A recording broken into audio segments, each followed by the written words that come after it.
Hello, hello. Welcome, squad. Appreciate you stopping in. Hopefully, you can hear me. Drop something in the chat if you cannot. Um, we've got quite a bit to get into. So, obviously, the delay, you can hear it in my voice. Been struggling quite a bit with some sort of flu-ish type of upper respiratory thing, and so terrible time to have that during NFL free agency. And so ultimately wanted to chat about a few things from last week that I missed. And that really starts solely with, well, I guess there's three or four stories that we've got to talk about. So on the first story, we're going to keep it short and sweet. That one is about Saquon Barkley and his new contract and how everyone seems to love it except for me. Now, secondly, after that, we're going to be chatting about Shedeur Sanders coming off as quote unquote arrogant in his combine interviews. And then we'll wrap it up with some conversations about the bizarre Tee Higgins franchise tag situation and Kyrie Irving unfortunately tearing his Achilles and how Dallas continues to seemingly have the worst turnaround season, or turnaround, that's probably not the right way to say it, but have the worst season that you can imagine after going to the NBA Finals in the previous season. So let's kick it off, starting off with what I said, the Saquon Barkley move.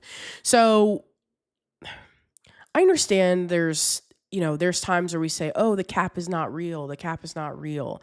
It doesn't exist. And although I do think that's true in a lot of cases, with Saquon's deal, I always think that it makes, when it comes to Howie Roseman, I trust him so much, probably more than any rational person should. But you've seen he's got Super Bowls to show for it, and ultimately with the Saquon Barkley thing, I always think of when they re-sign Carson Wentz too early. Right? He goes and then he plummets and has one of the worst seasons that we've probably ever seen for a quarterback who just got this big contract and who honestly fooled us all, quite frankly. And let's check and just make sure the sound is working. I have major trauma after recording an entire video and it literally not working. Okay, so we're working, we're good. All right, so let's get on track here. So basically, when Carson when they re-signed Carson prematurely, I was not happy about it. I was not happy about the fact that they. Do you think? Let's see here. Got a chat here. Let's see what we got. Do you think are going to be good? I need to know more about who, but who you're referring to. But what I wanted to say was that I just think there's no need to pay Saquon early, right? Like, what was the purpose of that? You put yourself in a weird situation. Running backs they can be odd. It does feel like in terms of running backs who kind of have broken that mold. He's still on the right side of 30, but ultimately, I just don't think it was necessary. Do I think the Ravens are going to be good? I absolutely do. But I have major questions about what is their affinity for these like very far over the hill wide receivers. Like, I don't understand the draw. Maybe I'm missing something with them, like re-signing DeAndre Hopkins.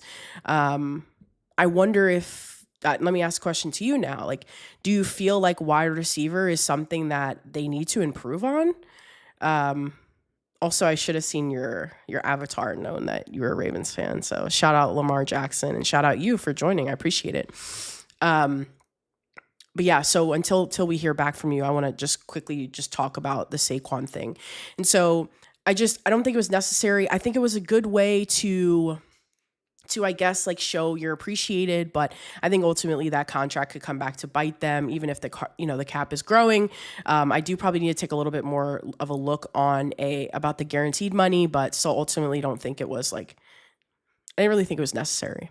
So the second thing I want to chat about is, and like I said, LG Prods, tell me in the chat, like, what is the weakness of the Ravens? Like, I do think they're going to be very good. I think they're always going to be in the mix, but for the life of me, I can't figure out why the last 2 years they haven't been able to do it. Like, why is this team not more in the conversation because all of the conversation is always, oh, it's the Bills and it's the Chiefs. How are the Bills going to get over the Chiefs, right?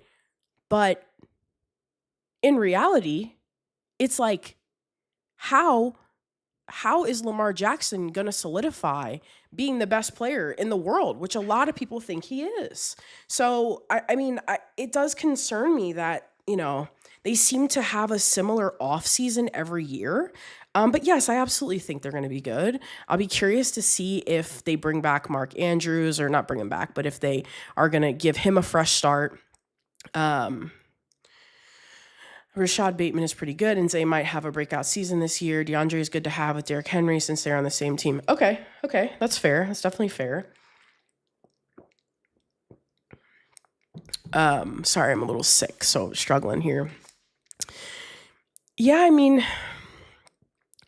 I don't know what is there to me, like, wide receiver. I think Zay is a great player. I feel like he's consistent. He's inconsistent towards the end of the year. It's clear DeAndre wants a ring. Yes, obviously he's got familiarity with Derrick Henry. I guess we'll see, right? I'm curious to see what they end up doing in the draft. Let me go ahead and take a look at what we have as their needs. Let's see.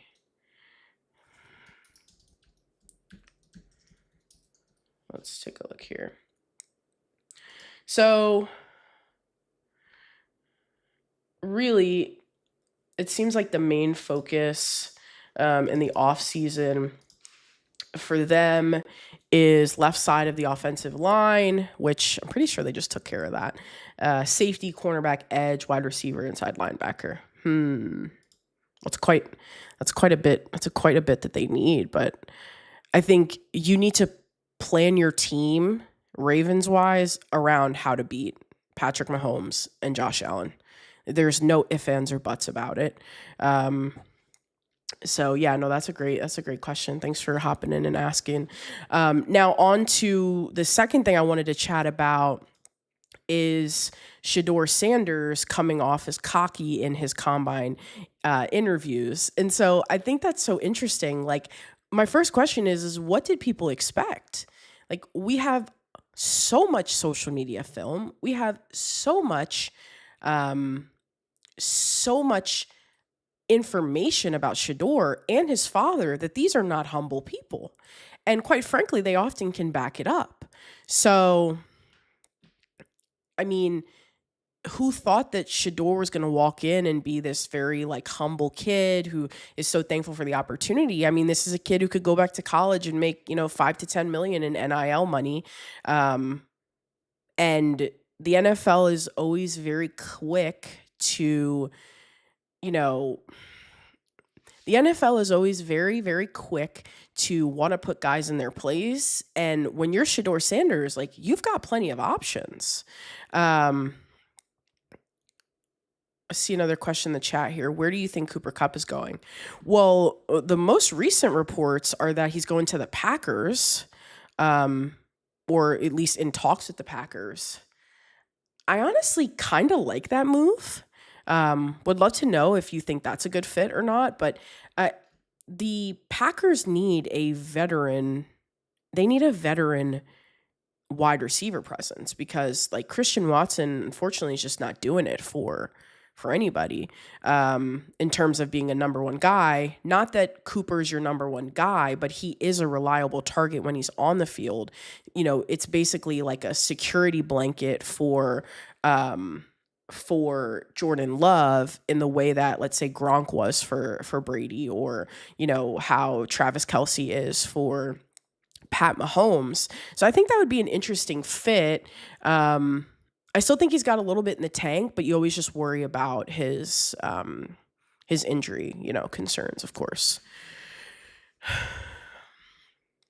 So, yeah, back to the conversation about Shedeur. I don't, there's talk of him potentially tanking certain interviews with certain teams because he doesn't want to go there. Of course, I wouldn't put that past Dion whatsoever. Since we were just talking about the Packers, don't want to jump around too much here, but, we don't usually expect them to do much in free agency, but it's kind of like strangely quiet in the sense of like they should bring in a guy like Kupp. They should make a move to get a veteran guy who will have some impact. We do expect them to usually do pretty well in the draft. Yeah, I mean, Jordan Love is an amazing QB. He did good in his first year, and then now he has no one to throw to. Yeah, no, I agree. I definitely agree. I think Christian Watson, I mean, he's an injury guy as well. Let's take a look at their positional needs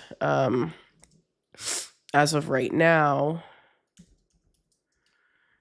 Obviously, I'm an expert on the Tampa Bay Buccaneers, and when it comes to them, I know in and out, but always, like to lean on some of the like really good football writers who it's their full-time job to cover this stuff. So let's see here.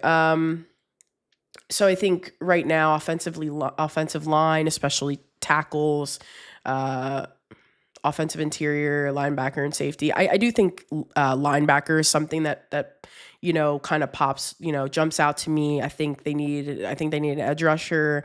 I actually picked them to win the division last year. I don't want to say that was a horrible pick, but it concerned me how little juice they had in that matchup in the playoffs with the Eagles. I mean, it just, nobody looked like they had any fire. So I think if you go and you get a guy like Kupp, once again, to circle back on that, it's like he's a guy who's won a Super Bowl. He leads by example. He's reliable as hell. He's got great hands. And you still do have young guys who can take on the load of that long regular season, and then you have Kupp kind of fit into his spots. And I also think the fit with Matt LaFleur makes a lot of sense. Matt is such a creative head coach, and play caller, and I also don't think he gets a ton of credit. But yeah, I don't root for anyone but the Buccaneers, but if there's any team I'm rooting for in the AFC, it's always the Ravens, right? Like, I think Lamar never gets enough I never think he gets enough credit. Even if he wins the MVP, like, it's still not enough, right? But I would ask you, as someone who probably watches every snap of the games, like, do we feel like Lamar chokes under pressure? Because there's a lot of people who say that to me, and I'm like, I mean, it's not like Patrick Mahomes is a scrub. I mean, we've never seen guys like him or Josh Allen before. So the fact that Josh Allen has figured out a way to cut down on his turnovers, as well as, they have a running game now, like a legitimate running game. Boy, oh boy. Boy, oh boy. Like, it's not easy.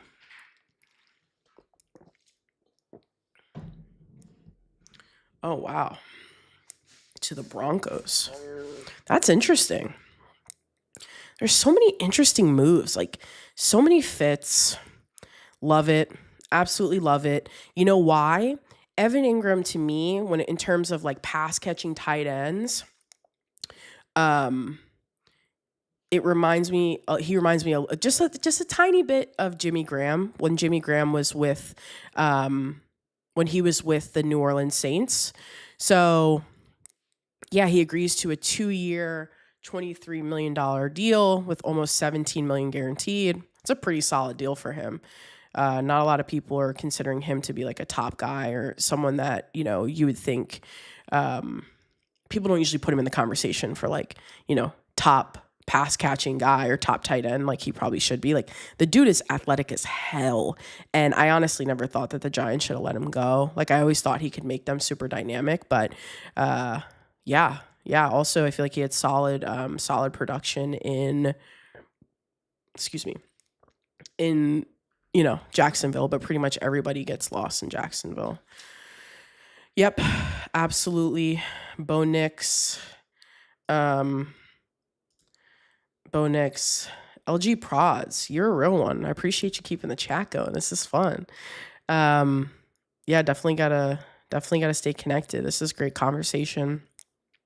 Yeah, so that's interesting. That's really interesting. Would love to know what you think about Tee Higgins franchise tag as well as Saquon Barkley deal, because both of those raise eyebrows to me. The Cincinnati Bengals have absolutely no plan. Joe Burrow, for the last, year to 2 years, has been telling the front office what they need to do to make him happy, right? And that involves bringing back both Jamar Chase and Tee Higgins. And if we've learned anything from the Dallas Cowboys, it's that kicking the can down the road on these contracts, especially with these pricey, positions like QB or wide receiver, like it only comes back to haunt you, right? You see the Saints doing that now. The Saints still can't figure out how to handle their cap, and they keep inevitably kicking the can down the road with that as well. So yeah, it's a weird place to be. It's a really weird place for the Bengals. So I didn't understand why you franchise T if you're probably going to trade him anyway and not give him another deal. If I was T, I would be livid because, he consistently deals with injuries. And sometimes you want guys who you want to give them security. Like, that's a way that you show your appreciation. And that's where the counter argument against, for people who agree with the Saquon Barkley deal, they're like, this is Howie Roseman's way of showing that we value Saquon here.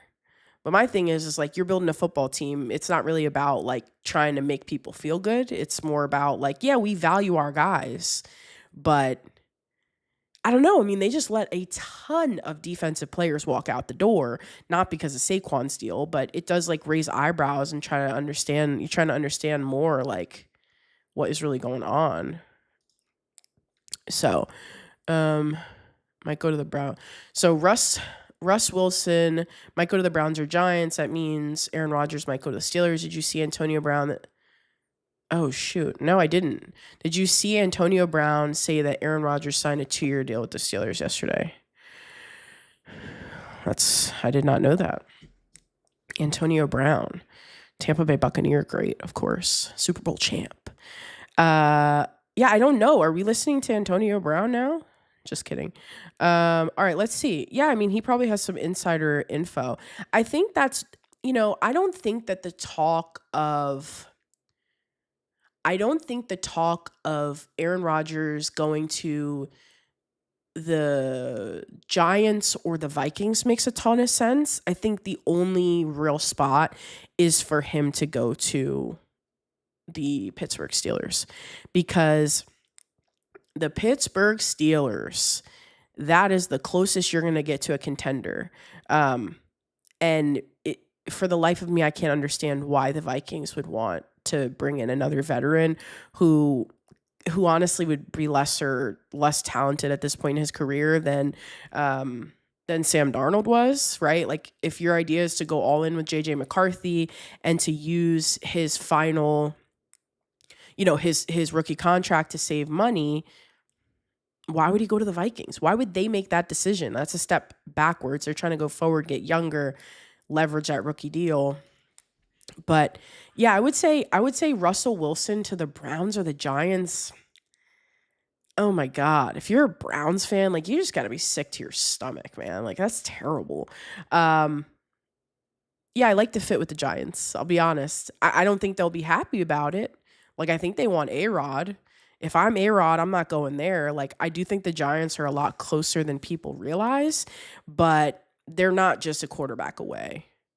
And I think Aaron needs to get out of that New York market. The Pittsburgh Steelers, like, the fans there are much more understanding. They're much more, they're just willing to like wrap their arms around like their guys, regardless of the situation, right? Like Big Ben was never like, a national favorite, but they loved him in Pittsburgh.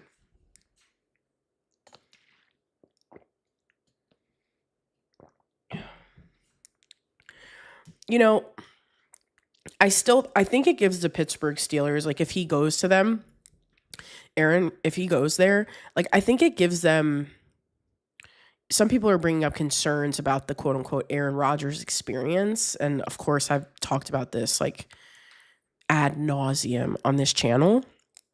But as a Ravens fan, like LG Prods, like you're probably not that scared of him coming to that division. Like that doesn't, it's not like bringing him in. You're like, oh, they're the number 2 or number 3 contender. No, they're not. Like Justin Fields got them into that position in the first place, and he's gone, right? Starting off 6-0. Yeah, I mean, I feel like the Pittsburgh Aaron Rodgers thing that will work really well. Oh, Darius Slay just went to the Pittsburgh Steelers as well. I thought he was signing somewhere else. I cannot keep up. There is just like so much shit going on. Let's see here. Yeah. Yep.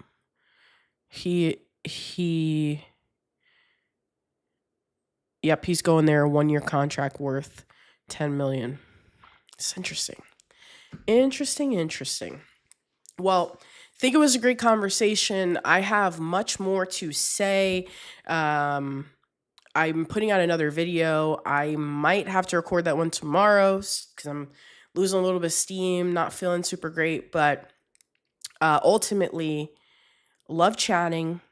Still drop a comment in here about what you think about, the Cincinnati Bengals, how they're handling the Tee Higgins situation. Drop a comment about Saquon Barkley, what we think about that. Do we ever feel like he's going to fall off a cliff? Do we feel like he's going to play forever? Because he's really that damn good. Other things I want to know, what are the perfect landing spots for A-Rod? What's going to get the Ravens over the hump? Tell me in LG Prods. We're here. We're holding it down. We want to know as many options, as many things as possible.